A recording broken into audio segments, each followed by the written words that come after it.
नमस्कार विद्यार्थियों, आज हम पढ़ेंगे विमर्श पोर्टल प्रश्न बैंक यूनिट 2 के अति लघुत्तरीय प्रश्न, जिसमें पहला प्रश्न है उपयोगिता किसे कहते हैं। मानवीय आवश्यकताओं को संतुष्ट करने की क्षमता ही उपयोगिता है।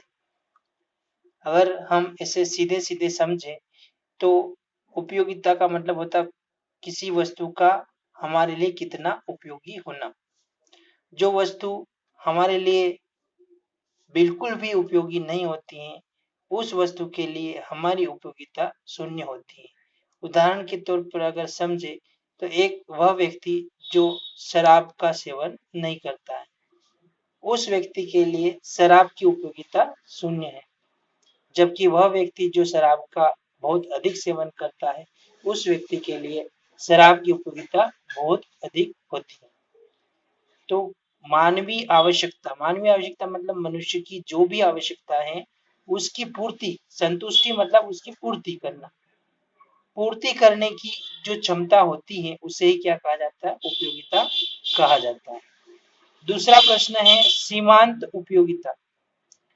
किसी वस्तु की एक अतिरिक्त इकाई के उपभोग मतलब किसी वस्तु का उपयोग करना, अतिरिक्त इकाई के उपभोग से प्राप्त अतिरिक्त उपयोगिता को सीमांत उपयोगिता कहते हैं।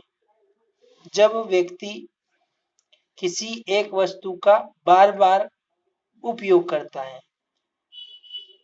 तो धीरे धीरे उस वस्तु को उपयोग करने से जो उपयोगिता बढ़ती है, एक अतिरिक्त इकाई का उपयोग करने से जो उपयोगिता बढ़ती है उसे ही सीमांत उपयोगिता कहते हैं।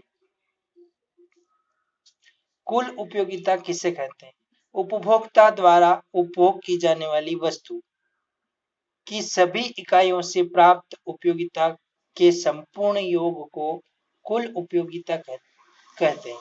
जब व्यक्ति किसी वस्तु का बार बार उपयोग करता है और उन वस्तुओं के उपयोग करने से जो कुल उपयोगिता होती है उसे ही कुल उपयोगिता कहते हैं। मांग का अर्थ लिखिए। मांग के लिए दो बातों का होना आवश्यक है, निश्चित समय एवं निश्चित कीमत। किसी निश्चित समय एवं निश्चित कीमत पर मांगी गई वस्तु की मात्रा, यहाँ पर वस्तु की मात्रा नहीं लिखा है, यहाँ पर लिखेंगे निश्चित कीमत पर मांगी गई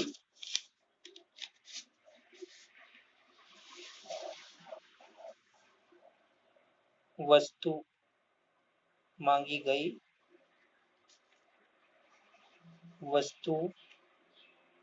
की मात्रा को मांग कहते हैं। किसी निश्चित समय एवं निश्चित कीमत पर मांगी गई वस्तु की मात्रा को मांग कहते हैं। अगला प्रश्न है बजट रेखा किसे कहते हैं। बजट रेखा का एक और नाम कीमत रेखा भी होता है। बजट रेखा दो वस्तुओं के विभिन्न संयोगों को प्रकट करती है, जिन्हें उपभोक्ता एक दी हुई मौद्रिक आय का मतलब होता है मुद्रा के रूप में जो आय प्राप्त होती है उसे मौद्रिक आय कहते हैं, तथा वस्तुओं की कीमत पर खरीद सकता है। बजट रेखा दो वस्तुओं के विभिन्न संयोगों को प्रकट करती है, जिन्हें उपभोक्ता एक दी हुई मौद्रिक आय तथा वस्तुओं की कीमत पर खरीद सकता है। इस तरह से ये प्रश्न कंप्लीट हुए। नमस्कार।